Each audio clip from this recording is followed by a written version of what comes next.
श्याम किशन तड़का की ओर से आप मेरे सभी दर्शकों को जय श्री कृष्ण। आज मैं देवउठनी एकादशी के कथा कर उत्पत्ति और देवउठनी एकादशी के महत्व और कथा बताऊंगी। तो इसमें बताते हैं कि जिस एकादशी को भगवान क्षीर सागर से बाहर आए हैं या पाताल लोक से बाहर आए हैं, योग निद्रा से बाहर आए हैं, उसी दिन का नाम देवउठनी एकादशी पड़ा है। तो भगवान जो है आषाढ़ मास की शुक्ल पक्ष की एकादशी को शयन करते हैं, पाताल लोक में 4 माह तक विचरण करते हैं, चतुर्मास बोलते हैं उसको। और फिर कार्तिक मास की शुक्ल पक्ष की एकादशी को योग निद्रा से बाहर आते हैं, तो उसी में भगवान देवों को जगाया जाता है। उसका नाम देवउठनी प्रबोधनी एकादशी, देवउठनी एकादशी के नाम से, वैकुंठा एकादशी के नाम से भी जाना जाता है इसका। तो एक समय की बात है, एक राजा था जो अपने राज्य में अपनी प्रजा को बहुत खुश रखता था और धार्मिक राजा था। वह एकादशी का व्रत बहुत अच्छे से किया करता था, नियम से किया करता था। जिस दिन एकादशी रहे उस दिन अपने राज्य में पूरा अनाउंस करा दे, डिग्गी पिटवा दे कि आज के दिन कोई भी मार्केट में अन्न नहीं बेचेगा, ना अन्न ग्रहण करेगा, ना अन्न का दान देगा। और अपने घर में तो नहीं ही होता था, सबको फल फूल का दान देता था। सब फल फूल बोले मार्केट में बेचो, अन्न मत बेचो, ना अन्न खाओ। तो इस तरह था। तो भगवान विष्णु भगवान, तो जब कोई ऐसा होता है, बहुत बड़ा भक्त होता है उनका, तो वो परीक्षा जरूर लेते हैं उस अपने भक्त की। तो उन्होंने सोचा कि देखते हैं ये कितना भक्त है, हमारी कितनी पूजा करता है। तो एक सुंदरी का रूप धारण करके रोड में बैठ गए अकेले सुनसान जंगल की रोड में। अब उस समय उस तरफ से राजा अपना आया, शिकार खेलने आ रहा था। तो आया तो देखा एक सुंदरी बहुत सुंदर बैठी हुई है और सजी बची, और एक नारी बैठी है। ये किस लिए बैठी है? तो आके खड़ा हुआ और बोला, हे सुंदरी, आप ये अकेले रास्ते में जंगल में क्यों बैठी हुई हैं? किस कारण है? क्या कष्ट है आपको? तो आप सुनाइए, क्या बात है? तो बोले, हे राजन, मेरे तो कोई नहीं है, मैं अकेली हूँ, इसलिए मैं यहाँ रोड में आके बैठ गई हूँ कि जो भी राहगीर निकलेगा मुझे कुछ देगा खाने पीने को, इसलिए मैं बैठी हूँ, हो गया, घूमने निकली हूँ, बैठी हूँ। तो राजा बोला कि हे सुंदरी, आप ऐसा करिए कि हमारे घर में चलिए, महल में चलिए, आपकी कोई नहीं है तो आप महल में चलिए और रानी बन के रहिए हमारे। तो वो बोलती हैं कि हे राजन, मेरी कुछ शर्त है। तो मेरी कुछ शर्त है, यदि मेरी शर्त पूरी करेंगे आप तो मैं अवश्य चलूंगी रहूंगी। तो बोले, राजा बोला कि हाँ सुंदरी, बोलिए आपकी शर्त क्या है, मैं अवश्य पूरा करूंगा। तो वो बोले कि मैं यहाँ महल में जब ही जाऊंगी जो कोई आपके पूरे राज्य का में अधिकार मेरा रहेगा। मैं जो कहूंगी, जो करूंगी, वो प्रजा भी पालन करेगी मेरे आदेश का, और आपके महल में भी पूरा होना चाहिए। कहीं भी जो भी मैं करूंगी वही करूंगी, जो आप करते हो मेरे को अधिकार दीजिए। तो राजा बोला, ठीक है चलिए मेरे महल में रहिए। अब जाके रानी रहने लगी। अब जब एकादशी आती है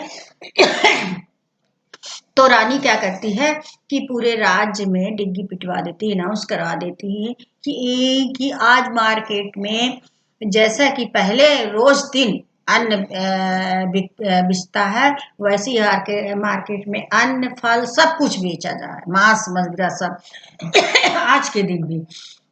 और महल में अपने अपने दासों को बोलती हैं, दासियों को और रसोइया को, कि आज रोज जैसे भोजन भी यहाँ पकेगा, मांस मदिरा सब कुछ रहेगा जैसा कि अन्य दिनों में रहता है। तो सब कुछ हुआ। अब जब भोजन तैयार हो गया तो इसके बाद सब पीढ़ा पानी सब कुछ लगाए और भोजन लगा के लाके रखे। तो रानी बोलती है रानी कि हे राजन, आइए भोजन तैयार है, आइए आसन ग्रहण करिए, भोजन करिए। तो राजा आके क्या देखते हैं कि ये तो मांस मदिरा अन्न सब कुछ है। तो बोले कि ये कैसा भोजन है आज? आज तो एकादशी है, ये सब कुछ मैं नहीं खा सकता हूँ। तो बोले, राजन आपको मेरी शर्त याद आई जो मैंने आपसे कहा था? मैंने आपसे कहा था कि जो मैं करूंगी वही होगा इस राज्य में, प्रजा भी वही पालन करेगी, आप में सब जगह पालन होगा, मेरा अधिकार है इस राज्य में। अब राजा बड़ा धर्म संकट में पड़ गए और जाके अपनी बड़ी रानी को ये सब बताते हैं कि मेरे हाथों से तो बहुत पाप हुआ है, अब मैं बहुत पापी हो गया हूँ।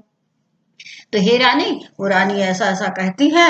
और तो फिर रानी जो बोली, जब राजा बोले कि मैं इसको नहीं खाऊंगा, चाहे भले मैं प्राण त्याग दूं, तो वो बोलते हैं कि ठीक है, आप नहीं खाएंगे तो आपको आपके बड़े राजकुमार का सिर कटवाना पड़ेगा। तो राजा बड़े धर्म संकट में पड़ गया, जाके रानी को बताया।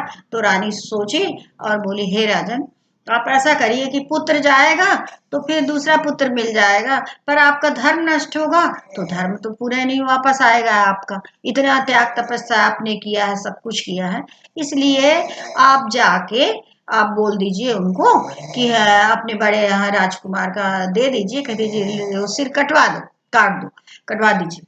तो जाके वो उनको बोलता है रानी को कि हे रानी, ले लीजिए, हो गया, मैंने तो जो शर्त आपकी मंजूर करी थी, तो आप ले लीजिए, आप मेरे राजकुमार का सिर कटवा दीजिए।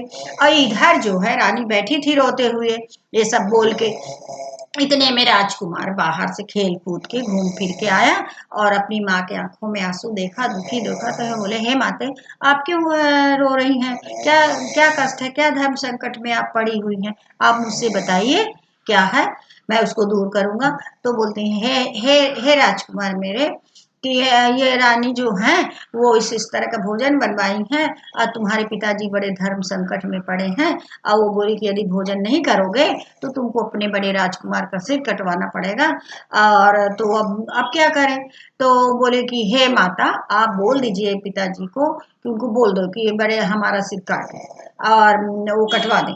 इतने में राजकुमार जाता है, बोलता है, हे माते, आप मेरा सिर कटवा दीजिए, मेरे पिता को धर्म से मत हटवाइए, पाप मत करवाइए मेरे पिताजी के हाथों से, मैं अपना सिर दे रहा हूँ।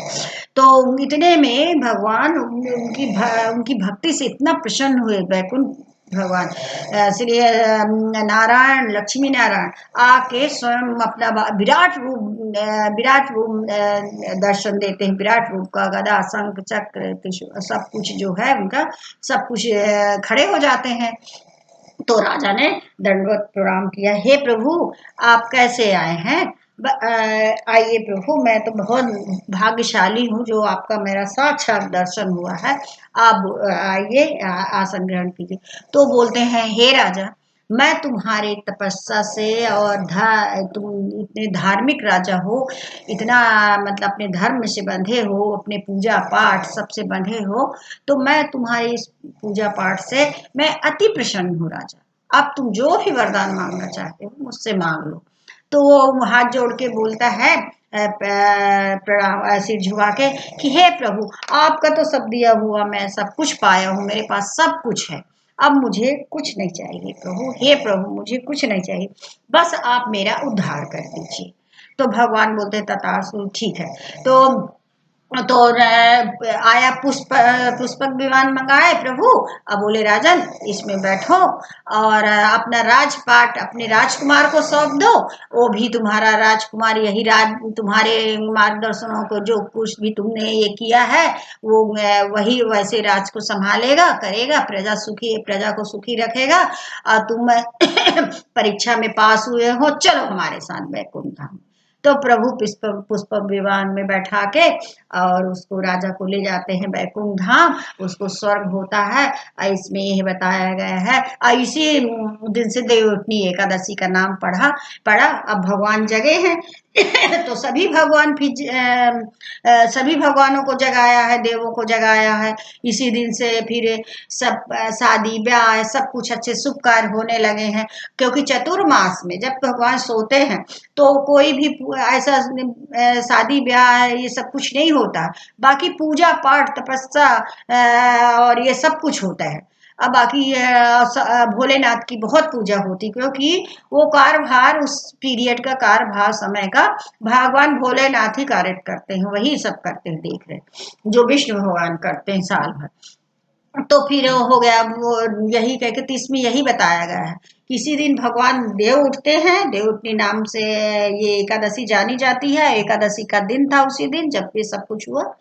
और इसी दिन तुलसी विवाह भी होता है। तुलसी माता को भी शालिग्राम के साथ विवाह हुआ, क्योंकि वो भी श्राप दी हुई थी, तो उनका विवाह होता है। तो विवाह के दिन हम लोग क्या करते हैं कि हम तो अंदर पूजा नहीं करते हैं, जो रोज की पूजा करते हैं वही करते हैं। बाकी शाम को 6 बजे 7 बजे उसका जो मुहूर्त होता है, तो तुलसी चौरी को बढ़िया साफ सफाई, घर की साफ सफाई ये सब कुछ करते हैं इसमें, करके साज सज्जा करके गन्ना, बहुत जरूरी, गन्ने का मंडप बनाते हैं और उसमें केले पत्ते का भी मंडप लगा देते हैं उसी में, और तुलसी जी का शालिग्राम रख देते हैं उनके पास। और इसके बाद वहीं वहीं पे एक पीढ़ा रखते हैं और भगवान विष्णु, भगवान लक्ष्मी माता की फोटो रखते हैं। इसमें लक्ष्मी जी की भी पूजा होती है, इसमें लक्ष्मी जी भी आती है। और पूजा करके हम गौर गणेश ये सब कुछ से पूजा करते हैं, फल फूल चढ़ाते हैं। केला विशेष रूप से महत्व है, और इसमें आंवले का फल बहुत जरूरी है, क्योंकि उसी दिन से बहुत लोग जो मानते हैं ना, वो कार्तिक नहाते हैं, वो आंवले की बहुत पूजा करते हैं। मैं तो मेरे गार्डन में तो मैं पूरे महीना, कार्तिक माह के पूरे महीना में मैं आंवले के वृक्ष की पूजा करती हूँ। और इस दिन आंवले का फल चढ़ाने का महत्व है। और चना की भाजी, मूली, और ये क्या बोलते हैं वो बैर, मुकैया, और भटा, ये सब चीज, मतलब फल, केला और भी जो फल हो, सेव, फल, सब कुछ आप चढ़ा सकते हैं, हर फल, पर कुछ चीजें बहुत जरूरी हैं। तो जो मिल गई तो बेर, मुकैया सब चढ़ाते हैं। उसको एक थाली में रख के और तुलसी माता का भोग लगाते हैं, भगवान को भी अर्पित करते हैं, केला का, फल का, और दूध फूल से सबकी पूजा करते हैं। और जैसे कि विवाह में होता है, वैसे माता तुलसी की पूजा करते हैं, शालिग्राम की पूजा करते हैं और हवन करते हैं। और इसके बाद भगवान को जब देव जगाते हैं, उसी समय से देव जगते हैं, तो उठो देवा, आसन ग्रहण करो देवा, अपनी अंगुली चटकाओ देवा, उठो देवा, सभी देव जगो देवा, सभी देव। बहुत लोग तो उखली उखली में करते हैं, मुझे ये सब चीज नहीं आता, मैं बस इतना करती हूँ, मंत्र करती हूँ। और ओम नमो भगवते वासुदेव का मंत्र, ओम लक्ष्मी नारायण, ओम लक्ष्मी नारायण, जय लक्ष्मी माता, सबका भक्त पूजन करिए और हवन करिए, आरती करिए, और फिर गाजे बाजे के साथ बढ़िया बजाइए। विवाह ही तो हुआ, विवाह में जो होता है, जो कर सकते हो, पीतल की बढ़िया थाल लीजिए, फूल थाल पीतल की लेके उसको बजाइए कि भगवान उठिए, जगिए जगिए, घड़ी घर जो भी जितना कर सकते हैं। नहीं तो साधारण घंटी घंटी बजाइए, हम तो घंटी बजाते हैं, और थाली बजा दिए। बहुत लोग लड़कियां लड़कियां आती, बढ़िया खुशी होती। दीपक जलाइए, वहां पे 11 दीपक जलाइए, 11 एकादशी की 11 दीपक जलती, तो वहां पे 11 दीपक जलाइए। फिर सभी और दीपक रख दीजिए, एक दीपक वहां रखे रहना चाहिए। और कलश को हम तेल का कलश जलाते हैं, पूरी रात जलाते हैं, पूरी रात तक जलाते हैं। 12 बजे के बाद आप फुल भर दीजिए, अखंड ज्योति वो जलती रहती सुबह तक। और जो थाली में हमारा सब फल फूल सब कुछ चढ़ा है, वहीं पे रख के एक डलिया में ढक देते हैं। और फिर सुबह स्नान ध्यान किए और आके उसको डलिया को उठाए, सब भोग उठा के ले गए।